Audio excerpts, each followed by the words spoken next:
할렐루야. 우리 주님을 사랑하시면 아멘 하시겠습니다. 와, 성가대원이 늘었습니다. 예. 아주 젊은 성가대원들이 앞에 쭉 섰어요. 제가 가만히 분석을 해보니까 우리 성가대원들 중에 자녀들인 것 같아요. 그래서 예비 성가대원들인데 깜짝 놀랐습니다.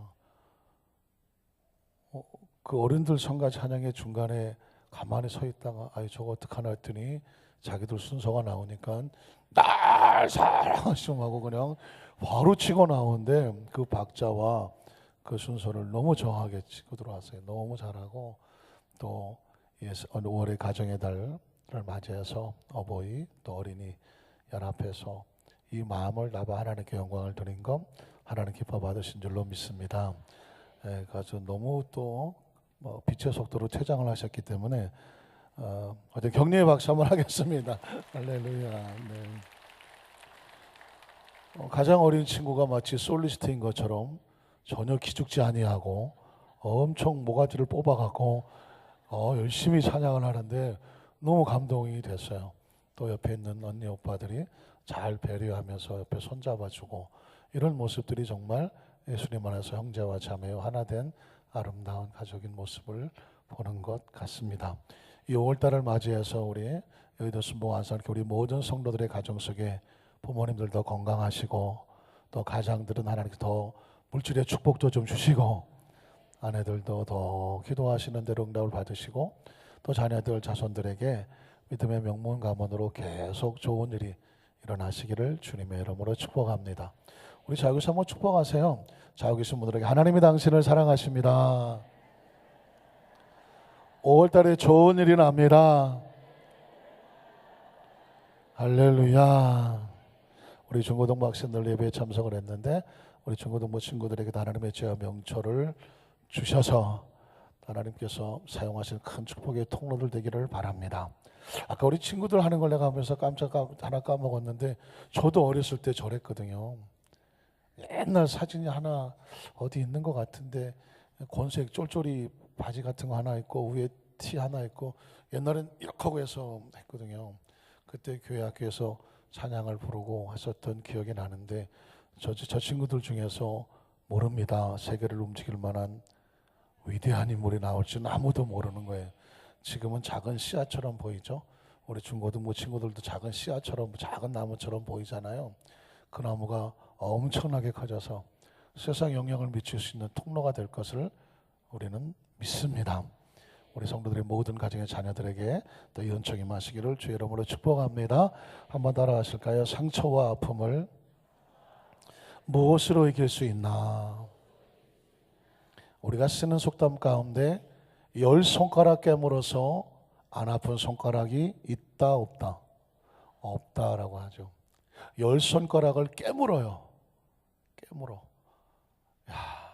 손가락을 깨물면 얼마나 아플까요? 그런데 그 10개의 손가락을 다 깨물어 안 아픈 손가락이 없다는 거죠. 이걸 언제 사용합니까?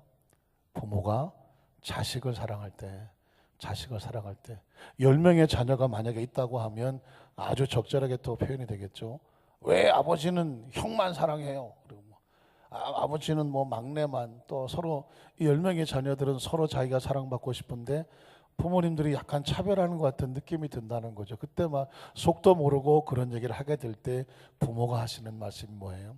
야야 사람들아, 10손가락 깨물어서 안 아픈 손가락이 어딨냐? 나 너희들을 하나하나 다 사랑해 라고 말씀하는 거죠. 근데 여러분, 제가 질문을 합니다. 요즘 질문이 많아졌어요. 이 속담을 만든 배경이 뭘까? 그게 궁금한 거예요. 왜냐하면 부모가 자식을 사랑한다는 것은 조건이 없습니다. 아가페 같은 무조건적인 사랑이잖아요. 자식을 키우고 애를 쓰면서 무슨 조건을 달겠습니까? 분명한 사랑이거든요. 그런데 그 사랑의 표현을 왜 손가락을 깨무는 아픔으로 표현했느냐는 것이죠. 더 좀 화려하고 더 뭔가 좀 그럴듯한 표현이 많았을 텐데 내가 너희를 사랑하는데 10개 손가락을 다 깨물어서 안 아픈 손가락이 있디? 이런 비유를 한다는 말이죠. 사랑을 아픔과 동일화시키는 모습을 발견하게 됩니다. 어떻게 생각할까요? 때로 이렇게 증명되면 사랑이라는 것이죠. 평상시는 잘 증명이 되지를 않아요. 그런데 어떤 아픔과 어떤 고통과 역경을 지나가게 될 때에 그때 진정한 사랑은 빛을 발하게 됩니다. 어린아이가 아파서 쓰러져 있습니다. 평상시는 그저 손잡아주고 걸어가게 하던 그 아들이지만 그 아이가 만약에 몸도 못 움직이고 쓰러질 상황이 돼버리면 부모는 어떻게 합니까? 그 아이를 들쳐맵니다. 몸무게가 얼마나 나가는지 이런 걸 따지지 않습니다. 그저 들쳐매고 병원으로 달려가든 응급실로 달려가서 그 아이를 살려내려고 합니다. 그 위기에 빠져 있는 아이를 건지기 위해서 자신이 쏟아야 되는 그 모든 것에 대해서는 전혀 계산하지 않습니다. 사랑이란 이런 겁니다. 어떤 역경과 아픔이 다가왔을 때 그것을 뛰어넘어가며 견뎌내는데 조금 더 힘들어하지 않는 것, 이걸 사랑이라고 하는 거죠. 그래서 부모님의 사랑은 무한정이고 위대한 것이죠. 왜요? 자녀들이 계산하지 않기 때문에. 우리의 삶의 장 가운데 시련과 역경은 여전히 다가옵니다. 신앙생활 속에서도 상처와 아픔은 있을 수 있어요. 이걸 어떻게 해결할 수 있는가? 가장 중요한 원인과 힘은 어디서 나오나 봤더니 사랑이었어요. 사랑. 자, 제가 이렇게 결론을 내리고 출발을 합니다. 그렇다고 하면 이 사랑의 원초적인 근본이 되시는 예수님의 상황을 한번 살펴보길 원하는데, 여러분 혹시 예수님께서 처절한 고통과 아픔과 역경을 겪는 장면을 기억해내실 수 있을까요? 하나님의 아들로서 죽은 자를 살리고 병든 자를 고치시며 오병의 기적과 무리를 걷는 기적을 하면서 그의 거대한 신성은 우리가 성경 속에서 화려하게 발견할 수가 있지만, 아주 처참하게 낮아져서 우리처럼 피투성이의 눈물을 흘리며 그 고통의 상황에 빠져 있는 예수님의 모습을 혹시 기억하시느냐고 묻는 것입니다. 오늘 성경의 본문에 보면 성경을 읽다가 깜짝 놀랄 정도로 예수님이 고통스러워하시는 장면을 발견하게 됩니다. 마태복음 26장 37절로 38절에 보면 베드로와 세베대의 두 아들을 데리고 가실새 덜커덕하지 않습니까? 고민하고 하십니다. 하나님의 아들 예수 그리스도가 고민을 해요. 고민이란 뭘까요? 이렇게 할까 저렇게 할까, 어떤 상황에 부딪혀서 길이 보이지 않는 거예요. 갈등하는 거예요. 뭔가 부딪혀 있는 상태예요. 그로 인해서 고민이 깊어지니까 마음에 슬퍼지는 거예요. 더 나아가서 예수님의 상태를 이렇게 기록합니다. 그 다음 절에 보면 이에 말씀하시되 내 마음이 매우 고민하여 어떻게 됐어요? 죽을 지경이라고 말합니다.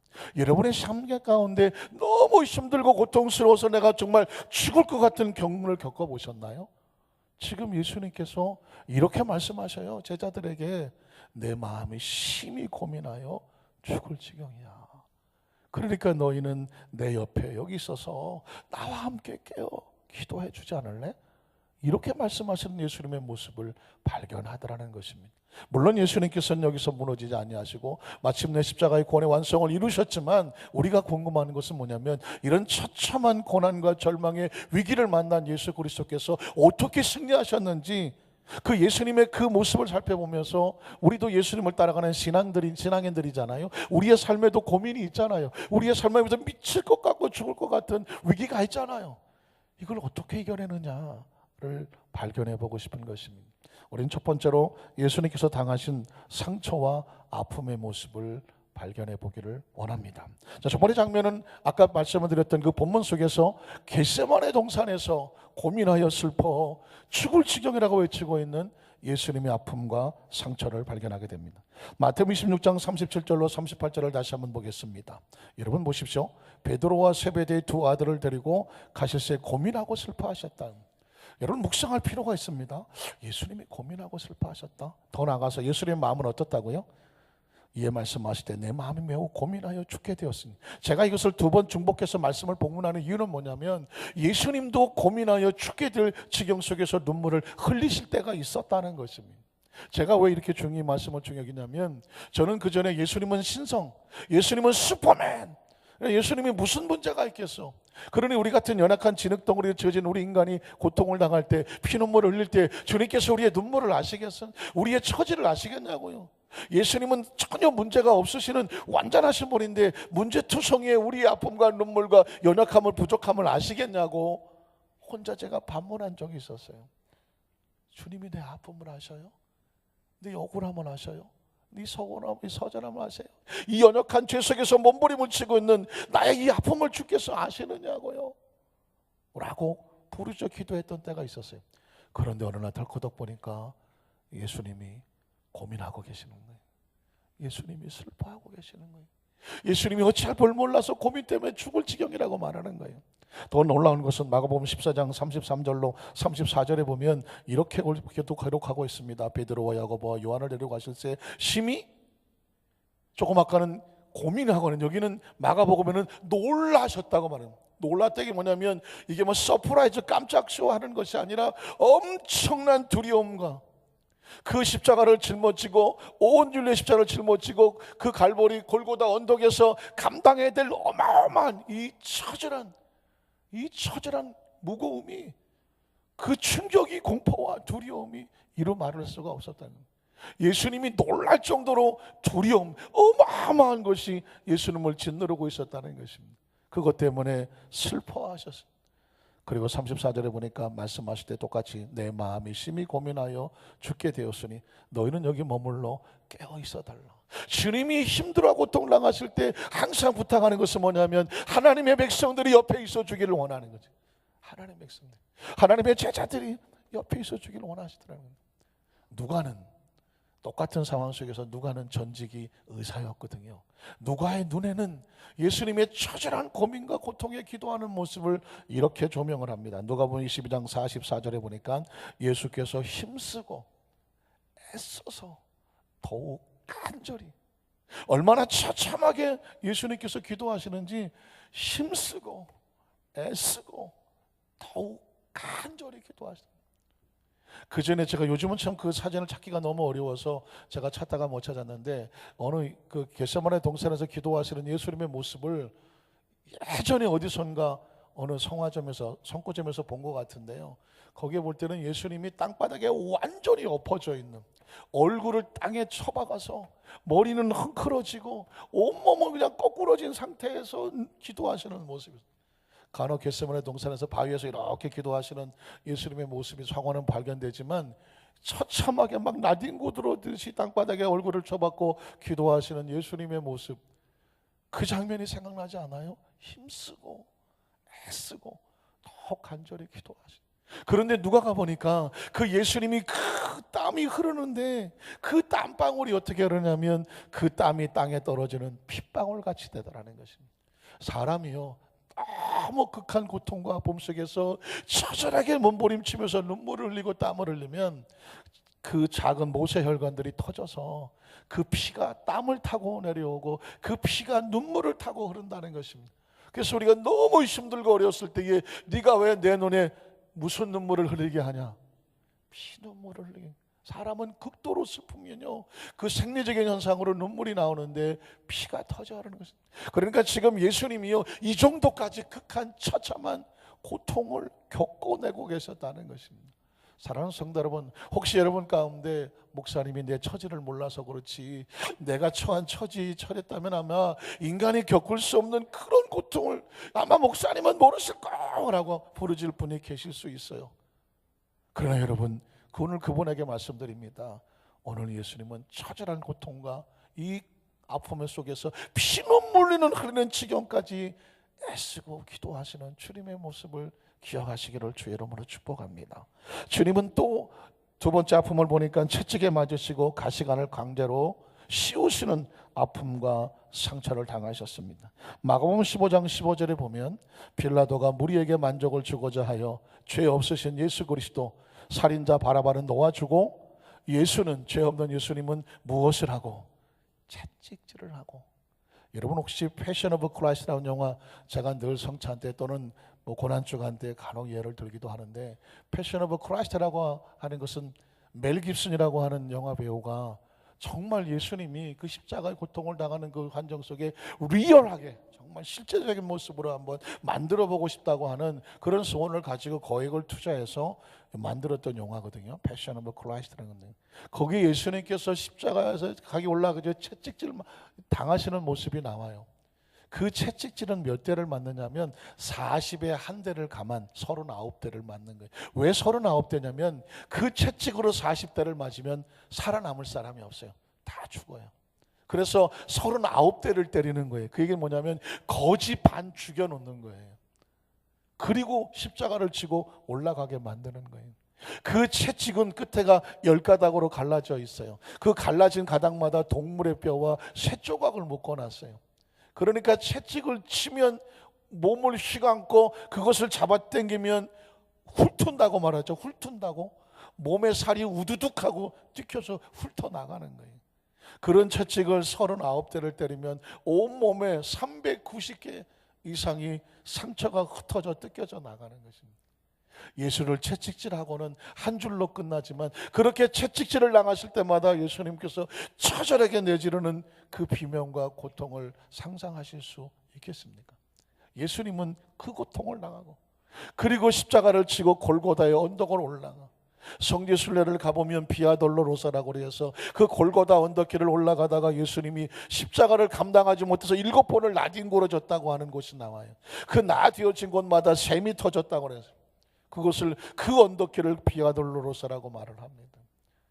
왜 예수님께서 그 십자가를 지고 가다가 나뒹굴어졌을까? 이유는 거지 반 죽게 될 39대의 채찍과 390개 이상의 피투성이 상처를 끌어안고 그 죽기 전의 모습으로 십자가를 지고 올라가니 견뎌낼 수가 없는 상황이죠. 뿐만 아니라 마가복음 15장 16절로 17절에 보면 군인들이 예수를 끌고 브라에도리온이라는 뜰 안으로 들어가서 온 군대를 모으고 예수에게 자색 옷을 입히고 가시관을 엮어 씌웠다니, 예수님이 십자가에 달리신 모습 머리에 가시면류관을 쓰신 것을 보게 됩니다. 그것은 예수님을 조롱하기 위해서 씌운 것인데 그 가시면류관의 가시는 어른 손가락 정도, 적어도 이 정도의 굵기에 가시가 잔뜩 엮여져 있는 나무를 묶어서 만든, 그거는 손으로 씌울 수가 없습니다. 눕혀놓고 머리에 놓고 군홧발로 밟아야 들어가는 것입니다. 그러니까 예수님을 씌운 것이 아니라 이 가시를 머릿속에 쳐박은 것과 같은 거예요. 얼마나 처참하고, 그러니까 머리에서 피가 흐르는 모습이 나오는 것 같지 않습니까? 지금 예수님께서 처참하게 그 아픔과 상처를 당하시는 장면을요, 성경은 곳곳에 기록해 놓고 있습니다. 예수님은 이처럼 이 고통을 당했습니다. 그런데 여러분, 육체의 고통보다 더 힘든 게 뭘까요? 마음의 고통이요, 심리적인 고통이고 정신적인 고통일 수가 있습니다. 예수님이 당하신 그 마음의 고통은 어떤 것일까요? 그것은 바로 가룟 유다의 배신입니다. 마태복음 26장 47절로 50절에 보면 말씀하실 때에 12 중에 하나인 가룟 유다가 왔는데 대제사장들과 백성의 장로들에게서 파송된 큰 무리가 칼과 몽치를 가지고 그와 함께 하였더라. 예수를 파는 자 가룟 유다가 그들에게, 그 병사들에게 군호를 짜서 이르되 내가 가서 입을 맞추는 자가 예수니 그를 잡으라고 합니다. 가룟 유다가 예수 앞에 와서 입을 맞추겠다고 합니다. 전통제에 따라서 문안 인사를 하는 작은 키스와 같은 것입니다. 여기서 저 유명한 유다의 키스가 나옵니다. 한번 따라 하실까요? 유다의 키스. 키스라고 하는 것은 굉장히 호의적인 것이죠. 문안 인사와 같은 것입니다. 그런데 선생님 평안하셨습니까? 라고 가룟 유다가 예수님 앞에 다가옵니다. 무척이나 반가운 듯이, 그리고 따뜻하게 다가옵니다. 손을 잡습니다. 선생님 평안하십니까? 라고 등을 마주 안고 뺨에다가 작은 키스를 합니다. 사랑하는 성도 여러분, 예수님께서 이 마음을 아셨을까요? 몰랐을까요? 아시죠? 이게 유다의 키스입니다. 뒤에는 비수를 꼽고 금방 잡아서 예수를 십자가에 매달려 처형하겠다고 하는데 그들이 앞잡이가 돼서 어제까지는 제자였던 그 가룟 유다가 예수님을 팔려고 다가와요. 그를 마주 보아야 되는 예수님, 그의 손을 붙잡아야 되는 예수님, 그를 끌어안아야 되는 예수님, 그와 작은 문안 키스를 해야 되는 예수님. 예수님의 심정은 어떨까요? 여러분, 배신당해 보셨나요? 배반당해 보셨나요? 누군가 나를 죽이라고 모략을 다 짜놓고 뒤에서 비수를 해놓고는 겉으로는 안 그런 척하고 따뜻하게 다가오는데 그 사람을 다 지켜보면서도, 그러면서도 손잡아주며 나가야 되는 그 처절한 심정을 아십니까? 예수님이 그 심정을 겪으셨습니다. 그런데 이건 또 아무것도 아니란 말이에요. 왜냐하면 가룟 유다는 원래 그런 놈이다, 원래 그런 놈이라고 생각하면 상처도 덜 받아요. 그런데 여러분, 철석같이 믿었던 베드로는 상황이 다릅니다. 믿는 도끼에 발등 적힌다고 12명의 제자 가운데서 가장 수제자 중에 수제자 아닙니까? 베드로, 주는 그리스도이시오 살아계신 하나님의 아들이라고 그런 정확한 신앙 고백을 했던 그 베드로가 예수님을 배반합니다. 마태복음 26장 73절로 75절에 보니까 조금 후에 곁에 섰던 사람들이 나와 베드로에게 이르되 너도 진실로 그 도당이라 내 말소리가 그를 표명한다고 하거늘 그가 저주하고는. 누굴 저주해요? 예수님을 저주합니다. 맹세합니다. 그 저주가 실제라고, 돌이킬 수 없는 약속이라고 맹세합니다. 그리고 말합니다. 나는 그 사람을 알지 못하더라. 예수님을 눈앞에 두고 그의 눈빛을 맞추면서 그 사람들에게 자기 목숨이 아까워서 이제 예수는 끝나버린 삶, 나는 저 예수를 모른다 저주하고 맹세하고 침을 뱉고 돌아섰습니다. 사랑하는 성도 여러분, 제가 여러분에게 배신당해봤냐고 물어요. 배반당했냐고 물어봐요. 삶을 살아가다면 정말 힘들고 어려운 것은 믿었던 사람에게 발등 찍히는 것이죠. 등에 비수가 꽂히는 것입니다. 사랑하는 성도 여러분, 예수님께서 만약에 이 고통과 아픔을 겪지 않으셨다고 하면 아마 배신과 배반의 아픔을 모르셨을 거예요. 근데 주님은 거기까지 끌려가시는 거예요. 그 눈앞에 베드로에게 그런 처참한 모욕과 배신을 당하시며 처참하게 눈물을 흘리시는 예수 그리스도의 모습, 저는 또 이건 또 아무것도 아닌 것 같아요. 예수님이 당하신 또 하나의 5번째 고통은 뭐냐면요, 하나님께 버림받는 거였어요. 마가복음 15장 25절로 32절에 보면 때에 제3세가 되어 십자가에 못 박으니라. 그 위에 있는 죄패에 유대인의 왕이라고 썼고 광도 둘을 예수와 함께 십자가에 못 박으니 하나는 그의 우편에 하나는 좌편에 있더라. 지나가는 자들은 자기 머리를 흔들면서 예수를 모욕합니다. 아이고 웃기고 자빠졌네. 자기가 그리스도라네. 아니 자기가 하나님의 아들이라네. 아니 자네 들었나? 성전을 헐고 이 성전, 솔로몬이 세운 성전을 사흘 만에 새로 짓는다네. 아이고 웃기네. 예수를 놓고 할 수 있는 누구든지 앞서고 뒤서거니 서로 잘난 것처럼 예수를 모욕하고 있습니다. 뒤집어 말하면 예수는 사람들에게, 아마 그 중에 그렇게 모욕하는 사람 중에 어떤 사람은 오병이의 기적의 떡을 먹었던 사람이 있을 수도 있었습니다. 가나 어린 잔치에 포도주를 마셨던 사람이 있을 수도 있습니다. 예수님께서 예루살렘에 들어오실 때에 다윗의 자손 예수여라면서 나가서 종려나무를 흔들었던 사람들도 있을 수 있습니다. 그런데 그들은 모두 그 예수가 십자가에 달리는 과정 가운데 다 돌아서고 배신하고 배반합니다. 예수를 조롱합니다. 그리고 그 다음 절에 보면 이렇게 말합니다. 내가 너를 구원하여 십자가에서 내려오는, 네가 우리를 구원한다고? 너나 구원해라. 그 다음 절에 보면 그와 같이 대제사장들도 서기관들과 함께 희롱하여 서로 말하되 그가 남은 구원하였으되 자기는 구원할 수 없었도다. 철저하게 배신당. 이스라엘 왕 그리스도가 지금 십자가에서 내려와 우리를 보고 믿게 할지어다 하며 함께 십자가에 못 박힌 자들도, 양편에 있었던 그 강도들도 처음에는 예수를 욕했다고 말하고 있습니다. 사랑하는 성도 여러분, 여기서 또 한 걸음 나가면 예수님이 당하신 처절한 고통 한번 따라 하실까요? 엘리 라마 사박다니. 예수는 사람들에게 배반당하기로 작정하시고 모욕당하기로 작정하신 거예요. 사랑이란 그런 거거든요. 상처 입기를 작정하는 거예요. 그 사람들을 끄집어내서 구원시키겠다고 십자가에 올라가는 거거든요. 그런데 하나님과 단절되는 건 어떻게 해요? 죄를 짊어지셨기 때문에. 그 사람들이 예수를 모욕하고 손가락질을 할 때 하나님의 아들이 고통을 당하면 하나님이 하늘에서 보셨다면 내버려 두면 안 되잖아요. 저 고라와 250명이 그 광야에서 모세를 조롱하다가 불이 나와서 다 삼켜진 것처럼 하나님이 심판하셔야 되죠. 예수를 손가락질하는데. 그런데 예수님 그 상황장 속에서 하나님은 침묵하시더라고요. 하나님은 침묵하시더라고요. 이유가 뭘까요? 예수님은 그 십자가의 짐을 담당하셔야 하기에 그 아들을 내려다보시며 하나님도 피눈물을 흘리면서 예수님을 향하여 침묵하시는 것은 그 아들이 그것을 겪어내기를 원하셨기 때문에 그렇습니다. 사랑하는 성도 여러분, 아셨습니까?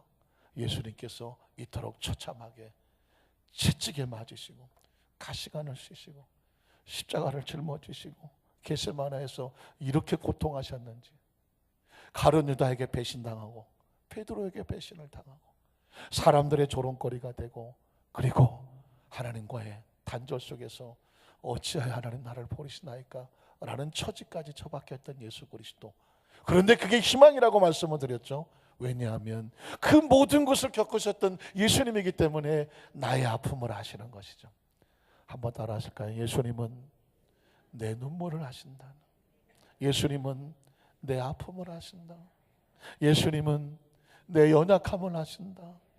예수님은 내 속에 있는 고통과 괴로움을 아신다. 믿으십니까? 그래서 주님 앞에 우리가 구할 수가 있는 거예요. 주님, 제가 배신을 당했어요. 주님, 내 심정을 아셔요? 아시죠? 주님, 내가 처참하게 이런 병들어 고통을 당하여 피눈물을 흘리고 있어요. 주님이 아셔요? 아시죠? 사람들에게 조롱을 당하고 손가락질 당하고 어찌할 바 홀로 버려진 것 같은데 주님, 내가 아셔요? 아시죠? 주님도 가장 가까운 사람에게 버림받고 홀로 남았었기 때문입니다. 여러분, 그렇다고 하면 이 처참함을 예수님이 어떻게 해결하셨을까요? 예수님께서 상처 아픔을 승리하시고 외치시는 고백을 한번 살펴봤으면 좋겠습니다. 겟세마네 동산에서 예수님이 고민하고 죽을 지경이라고 말했는데 어떻게 승리하고 내려오셨을까요? 마태복음 26장 39절에 보니까 조금 나아가서 얼굴을 땅에 대치고 엎드려 기도하여 이르시되 내 아버지여, 만일 할만하시거든 이 잔을 내게서 지나가게 하옵소서. 이게 육체예요. 이게 예수님께서 원하시는 육체의 소리, 육신의 소리였어요. 그런데 반전이 있어요. 그러나 합니다. 한번 따라 하실까요? 그러나 나의 원대로 마시옵고 아버지의 원대로 하시옵소서. 고민이 있습니까? 갈등이 있습니까? 괴로움이 있습니까? 어찌할 바를 모르시겠습니까? 오늘 이 예수님의 고백이 저와 여러분의 고백이 되시기를 주님의 이름으로 축원합니다. 내 뜻을 고집하니까 이게 힘든 거예요. 고통스럽고 내 마음대로 안 되기 때문에 상처 입는 거예요. 그러나 예수님께서는 자기 원을 내려놓습니다. 내 원대로 마시옵고 아버지의 원대로 되기를 원하나이다. 그러면 어떻게 그렇게 하시느냐고요? 사랑하면 그렇게 돼요. 그러니까 신앙이란 뭐냐면 나를 내려놓고 하나님을 사랑하는 거잖아요. 나를 내려놓고 하나님을 사랑하면 사랑하는 사람의 뜻을 따라가는 거죠. 예수님은 지금 자신의 뜻을 내려놓아요. 그리고 아버지의 뜻을 원해요. 사랑하는 성도 여러분, 보십시오. 끌려가면 상처받아요. 그런데 따라가 주면 상처받지 않아요. 어떻습니까? 십자가를 지고 억지로 끌려가면 그 자체가 상처예요. 그러나 하나님께서 원하시니 기쁨으로 내가 이 길을 가기를 원합니다. 따라가면 상처가 되지 않아요. 자, 또 하나 보면 채찍과 가시관도 마찬가지죠. 어떻게 이겨내셨을까요? 이사야서 53장 4절로 7절에 보면 그는 실로 우리의 질고를 지고 우리의 슬픔을 당하였거늘 우리는 색하기를 그는 징벌을 받아서 하나님께 맞으며 고난을 당한다 하였노라. 그가 찔림은 우리의 허물 때문이요 그가 상함은 우리의 죄악 때문이라. 그가 징계를 받음으로 우리는 평화를 누리고 그가 채찍에 맞음으로 우리는 나음을 받았도다. 우린 다 양 같아서 그릇 행하여 각기 제 길로 갔거늘 야훼께서는 우리 모두의 죄악을 그에게 담당시키셨도다. 그가 곤욕을 당하여도 괴로울 때에도 그의 입을 열지 아니하였으며 마치 도수장으로 끌려간 어린 양과 털 깎는 자 앞에 잠잠한 양과 같이 그의 입을 열지 아니하였도다. 제가 아까 패션 오브 크라이스트 영화 장면을 말씀을 또 드렸는데 예수님이 그 채찍에 맞으실 때에 제 눈에는 그렇게 보였어요. 로마의 병정들이 채찍을 휘두를 때에 우리는 웬만하면 안 맞으려고 피하잖아요. 도망치잖아요. 그런데 예수님은 그 채찍에 대해서 도망치지를 않아요. 자기 몸을 갖다 대는 것 같았어요. 그 채찍을 향하여 하나라도 허공에 치면 안 되잖아요. 왜? 채찍에 맞음으로 누가 나아요? 우리가 낫잖아요. 내가 낫잖아요. 예수님은요 얻어맞은 것이 아니라 맞아주시러 오신 분이란 말이에요. 얻어맞는 자는 피하고 도망쳐야 돼요. 그러나 맞아주려고 오신 분은 내가 한 대라도 더 맞아야 누가 나아요? 우리가 나아요. 얻어맞으면 상처받아요. 그러나 맞아주면 상처받지 않아요. 내 자식이 불 속에 들어가서 불꽃이 튀고 얼굴에 상처투성이가 될 것 같아요. 세상에 어떤 부모가 그 아이를 내버려두고 홀로 나와요. 그 아이를 끌어안고 그 불덩어리 속에서 그 불똥이 튀지 않으려고 자신의 몸으로 막으며 내 아이에게는 단 하나도 튀면 되지 않는다. 아이를 끌어안고 불구덩이에서 뛰어나와요. 자식을 원망하겠습니까? 그럴 부모는 없어요. 그 아이가 하나도 상처 입지 않고 나오면 그걸로 족한 거예요. 내 얼굴은 일그러지고 내 온몸은 화상을 입어도 나로 인하여 내 자식이 건강하다면, 안전할 수 있다면 기꺼이 그 길 가는 거예요. 예수님은 채찍에 얻어맞은 것이 아니라 맞아주니까 상처가 되지를 않아요. 피하지도 않습니다. 이사야 53장 10절에 보니까 그게 누구의 뜻일까요? 야훼께서 그에게 상함을 받게 하시기를 원하사 질고를 당하셨다.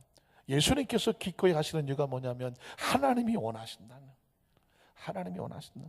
가룟 유다의 배신은 어떻게 이겨냈냐고요? 가룟 유다 같은 사람을 만나면 이렇게 이겨내시면 돼요.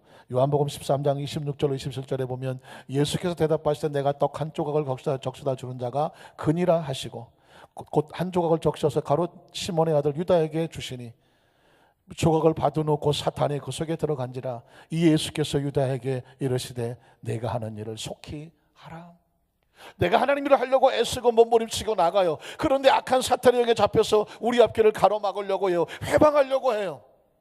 어떻게 할까요? 예수님은 이렇게 말씀하셨어요. 너는 너의 길을 가라. 나는 나의 길을 간다. 한번 따라하실까요? 너는 너의 길을 가라. 나는 나의 길을 간다. 여러분, 상처받지 않는 이유가 있어요. 어떤 사람은 내 앞에 가룟 유다 같이 나를 배신해요. 나를 죽이려고 하여 겉모습으로 다가와요.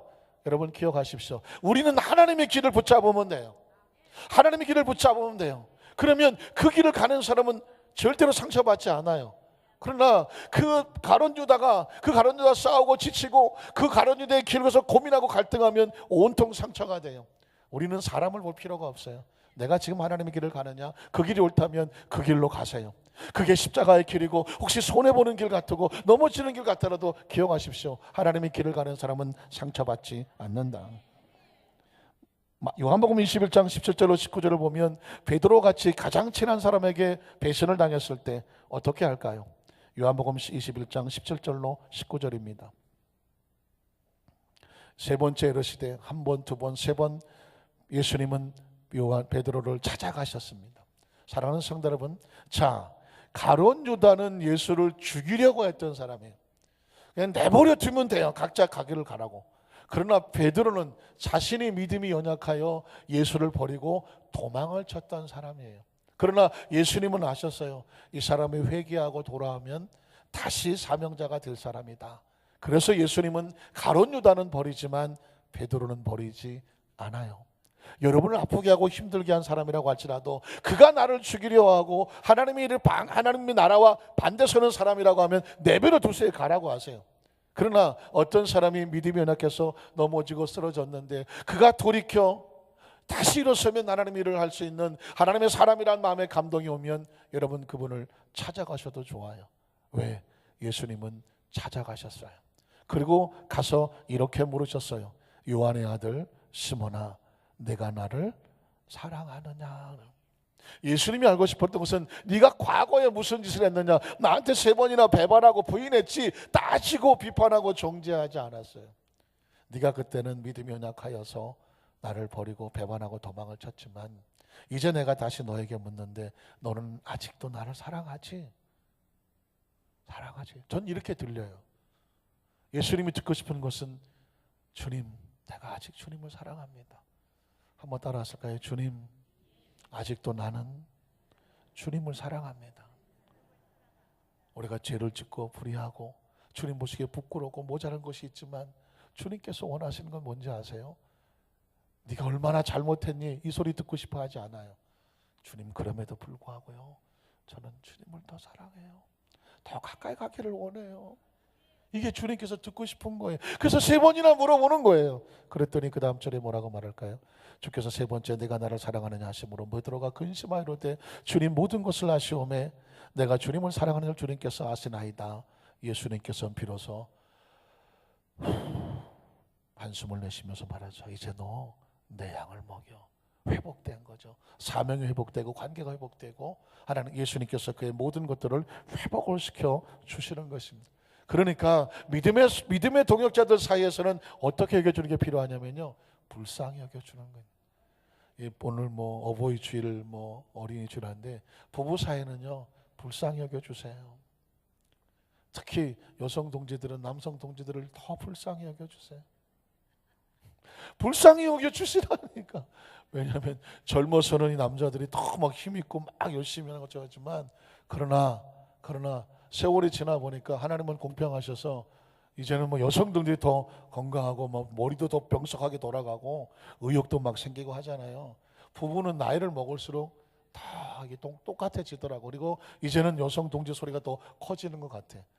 그래서 혹시 젊었을 때 남편들이 부인의 마음에 아픔과 상처를 줬더라도 어떻게 해주셨으면 좋겠다고요? 불쌍히 여겨주세요. 앞으로 잘할게요. 남성 동지를 대표해서. 그리고 부모는 자식을 불쌍히 여기고 자식도 부모를 불쌍히 여겨주세요. 여기서 말하는 불쌍히 여긴다는 뭐냐면 긍휼과 사랑과 용서입니다. 옛날에 있었던 뭐 그냥 어렸을 때 또는 최근에 어떤 그 상처나 아픔과 이걸로 인해서 그 관계가 깨우치고 아프고 힘들어하지 말고 예수님이 베드로를 불쌍히 여기고 용서해 주었던 것처럼 서로 사랑을 확인하면 그것으로 회복이 되는 것처럼 그 은혜가 임하기를 주님의 이름으로 축복합니다. 마지막으로 예수님께서 십자가상에선 어떻게 하셨어요? 엘리 엘리 라마 사박다니, 하나님 나를 어찌 버리십니까? 라고 물어줬던 그 처절한 고백할 수밖에 없던 예수님이 어떻게 승리하셨을까요? 요한복음 19장 28절로 30절에 보면 그 후에 예수께서 모든 일이 이미 이루어진 줄을 아시고 성경을 응하게 하려 하사 이르시되 내가 목마르다 하시니 거기 신포도주가 가득히 담긴 그릇이 있는지라 사람들이 신포도를 적신 해면을 우슬초에 메어 예수의 잎에 대니 예수께서 신포도주를 받으신 후에 이르시되 한번 따라 하실까요? 다 이루었다. 다 이루었다. 예수님이 십자가를 지시고 지난 33년째 사역을 하면서 이 한마디 하시려고 온 거예요. 참 나사렛에 그 말 고위에 어린 아기로 강보에 쌓였던 예수님께서 33년 후에 그 십자가상 위에서 내가 다 이루었다. 누구의 뜻을 다 이루었나요? 하나님의 뜻을 다 이루었어요. 가시관에 맞고 채찍에 맞고 상처당하고 버림당하고 외면당하고 모욕당한 것 같지만 예수님은 딱 한 가지만 붙잡았어요. 나는 아버지의 뜻을 붙잡고 아버지 편에 선다. 그거 하나 붙잡고 달려왔더니 마침내 하나님의 뜻을 다 예수님 통해서 이루어 주신 줄로 믿습니다. 말씀을 정리하기를 원합니다. 어느 스승과 제자가 산에를 올라가다가 산에서 나무를 보고 제자가 말합니다. 스승님, 나무가 많이 흔들립니다. 그랬더니 스승이 말하기를 야, 이 사람아, 나무가 흔들린 게 아니라 바람이 세게 부는 거다. 머리를 쿡쩍쿡쩍 하죠. 또 가다 보니까 큰 독수리 하나가 토끼를 하나 사냥해서 올라갑니다. 스승님, 저거 보십시오. 오늘 토끼 제삿날입니다. 아, 그랬더니 야, 이 사람아, 독수리 잔칫날이네. 무슨 얘기하고 싶어 합니까? 어느 관점에서 바라보느냐, 어떻게 해석하느냐에 따라서 전혀 다른 상황이 벌어지게 된다는 것입니다. 우리는 내 뜻과 내 생각으로 바라보면서 이게 옳은 줄을 알죠. 그러나 가만히 모르면 또 다른 편에는 하나님의 생각과 하나님의 관점이 있습니다. 예수님이 당하신 상처와 아픔, 우리가 볼 때는 처절한 고난입니다. 그러나 하나님이 볼 때는 하나님의 뜻을 이루기 위해서 이뤄나가시는 아주 멋지고 놀라운 축복의 행진과도 같습니다. 예수님을 그대로 믿으시면 아멘 하시기 바랍니다. 혹시라도 예수님 안에 들어왔음에도 불구하고 이런 시련과 고난과 아픔과 상처가 있나요? 뒤집어 놓으면 예수님 안에서 상처는 없습니다. 아픔은 없습니다. 하나님의 뜻이 이루어지기 위해서 우리를 끌고 가시는 하나님의 과정에 불과합니다. 이겨내십시오. 승리해내십시오. 더 이상 예수님 안에 상처는 없습니다. 간절히 바라기는 저와 여러분이 믿음 안에서 맡겨진 사명들을 다 이루었다 고백해낼 우리 성령 되시기를 주님의 이름으로 축원합니다.